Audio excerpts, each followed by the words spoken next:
Welcome back to another episode of Psychonaut Sessions, your home for all things psycho. This is Daniel Muller. Today we're going to talk The Rovers.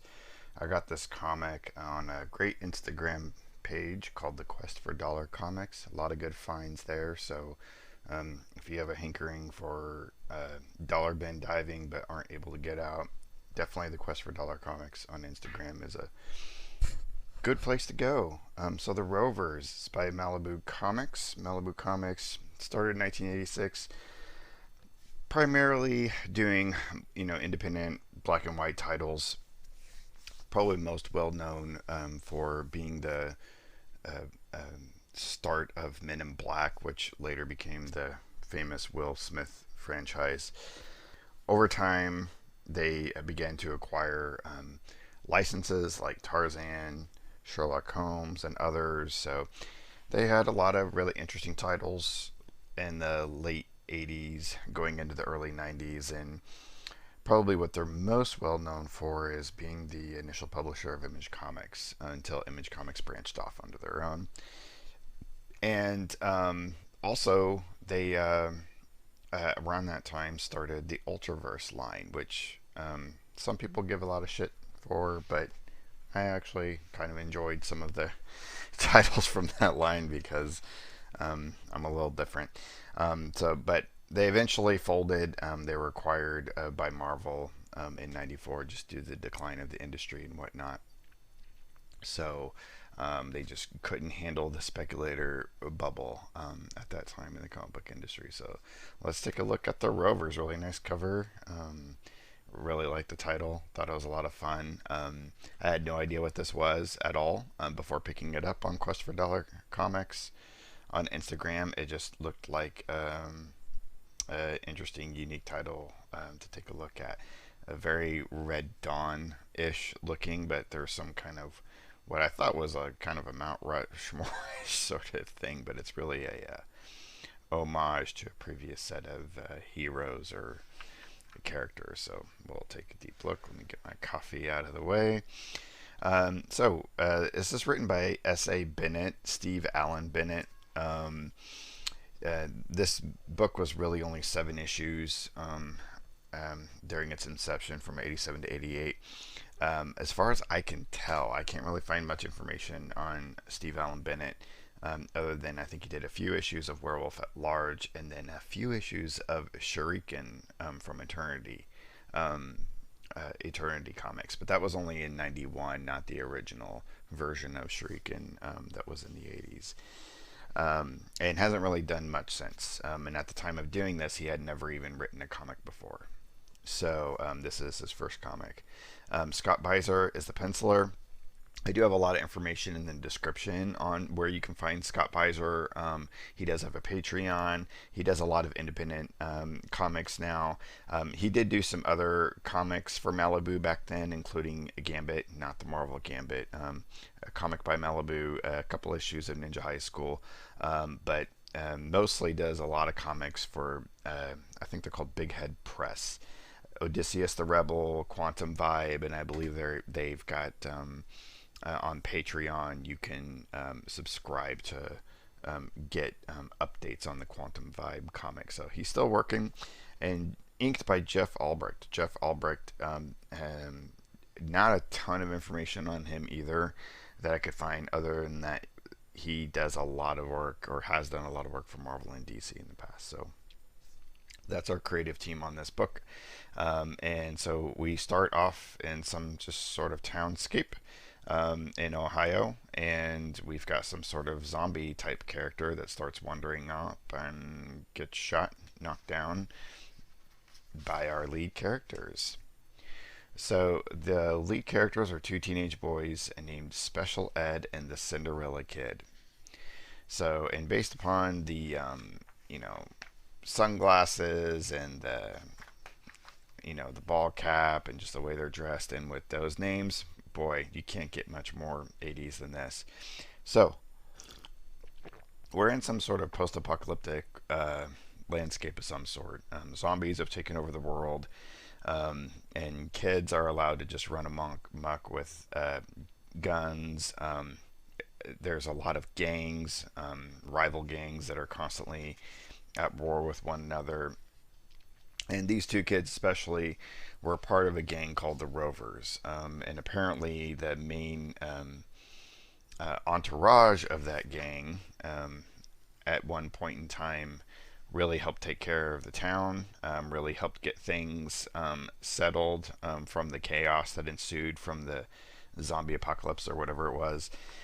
It's not really heavily referred. I mean, it is referred to, but it's not lined out in detail. But this entourage basically disappeared one way or the other, which we'll take a look at here soon. So these two boys are the only two left. Um, they get paid by the sheriff as kind of like a work for hire thing for taking out the zombie, and then they head to school. And the high schools here in this post-apocalyptic Earth are really crazy. Everybody's allowed to have weapons and have fights, even and so everybody's it's all broken up into rival gangs and whatnot. Even the teachers have tasers in which they shoot the kids when they're out of line. And apparently, in the middle of class, there's a student who's taken another student hostage. The student that is taken hostage is the daughter of the section chief or section head, which is that apparently America is divided up into different sections. There are some sections that you can't get into because it's still chaotic and full of monsters and zombies and stuff. And other sections are a little bit more where they're trying to create the new America. So the section head's daughter was kidnapped by another student who's making an announcement over the intercom, and the teacher hires out Special Ed and Cinderella Kid to go take out the student. So it's a very crazy world. It's just nutty, and it's really done with this kind of just uh, off-ball like flavor of the way a lot of movies in the 70s and 80s were done. You have to just give it the benefit of the doubt and just know that this is the world that this crazy stuff is happening. So the boy is locked away in the cafeteria with the girl, and Special Ed and Cinderella Kid go to make a plan. Cinderella Kid, who's the one with the sunglasses, is apparently a sniper. So Special Ed decides to go in and negotiate with the kid, while Cinderella Kid tries to find a shaft or something to get into to put him in his sights. During that time, the crazy hostage taker is kind of having a verbal battle with Special Ed and kind of goes through the history a little bit of things. So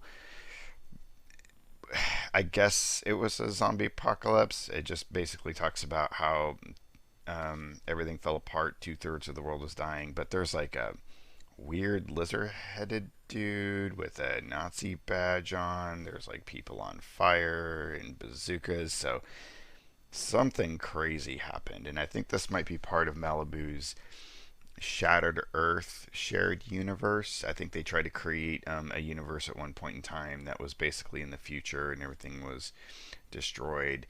And I believe that it ties into the X Mutants, which is Malibu's actually first comic they ever published, which I do have a copy of and we can go through at some point in time. So he goes through the inception of the original gang called the Rovers. The leader is Red Rover. He's just your usual hero type. Phantom Ace, who looks like some sort of pilot. Scofflaw, which is some chick with a mohawk. I don't know how else to describe her. And then Brute, called Enemy 9. And they, again, like I said earlier, they helped get the town in order from all the chaos. And just kind of goes through some of that history. But then the army eventually came in and arrested Phantom Ace and tried to conscript him into the army. There's a behavior modification program in the future, and so that Enemy 9 guy got taken away into that. And apparently, I think that Scofflaw They say nobody knows what happened to her, but with this image, it looks like she had like an overdose or some sort, or maybe was killed in her sleep. And then they talk about how Red Rover, the leader, basically, there was a statement in here: Red Rover went over, kind of like the game when you're a kid, which means he went over to the other side of the boundary of the section into another section, that nobody knows what's happened there. Nobody knows if monsters and zombies have taken it over or what. So it's kind of like an uncharted territory.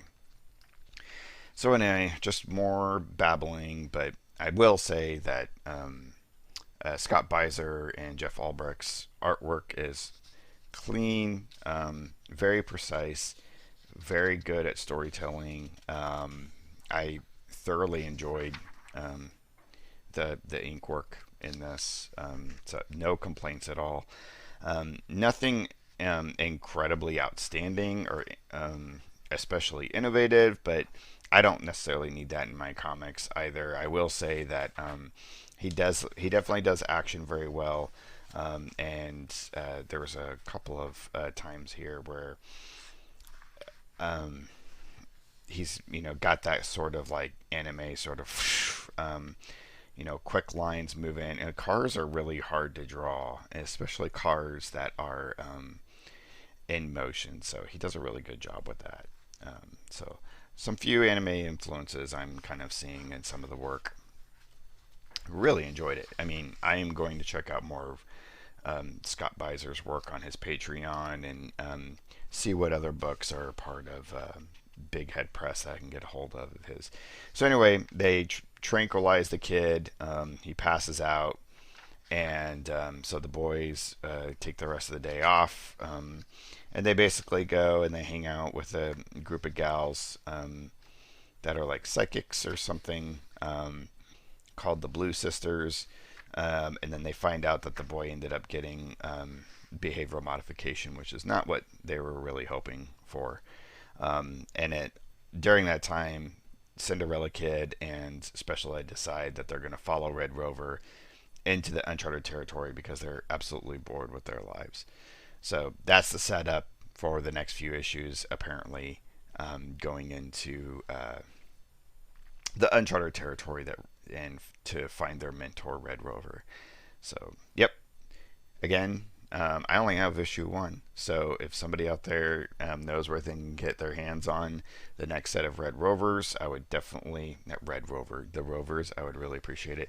And here's a ad for Dark Wolf, which is most definitely a book that I would like to cover, from Malibu, R.A. Jones, and Butch Bertram. So definitely this is an item that I'd like to cover in the future. And then S.A. Bennett basically has a note and disclaimer here, just kind of talking about how, he's never written a comic before. This is his first comic. And his influences being like North American exploitation films. Judge Dredd was an influence. John Carpenter films, such as Escape from New York, and Assault on Precinct 13. So that kind of stuff. Ultra violent, just, weird, hyper futuristic stuff. And then the name Rovers was based upon a book series, adventure book series by Edward Stratemeyer, who did Hardy Boys, the Bobbsey Twins, Nancy Drew, called the Rover Boys. So it's kind of a take on that because that was a major influence for him growing up. So that's about it. And I got some ads here, some stuff from regarding Direct Comics distributors, like a back issue list for Malibu, which is a lot of fun. Stealth Force, Libby Ellis, Dark Wolf, which definitely I want to cover. Bones, so some interesting titles that definitely I would love to just have the entire library of. Some wonderful things. Cool ad for Outlander book, coming out by Scott Finley and Brooks Hagen. And then a really bland ad for Comic Shop News. This is weird off yellow, just it's so funny when you look at ads from the old days, and what they thought was acceptable graphic design or not, or maybe it was just a rush job. But anyway, that is the Rovers. A ton of fun. If you're into this sort of thing and you see it in a dollar bin, definitely pick it up. I really appreciate it, and I always like kind of getting some exposure out for some of these artists and writers that maybe have not had a whole lot of exposure before. So, a lot of contact information for Scott Bazer. I don't know how to pronounce his name. In the description. So go out there and support him, and always support those independent artists. And there you go. That's it. The Rovers. Keep it psycho, folks.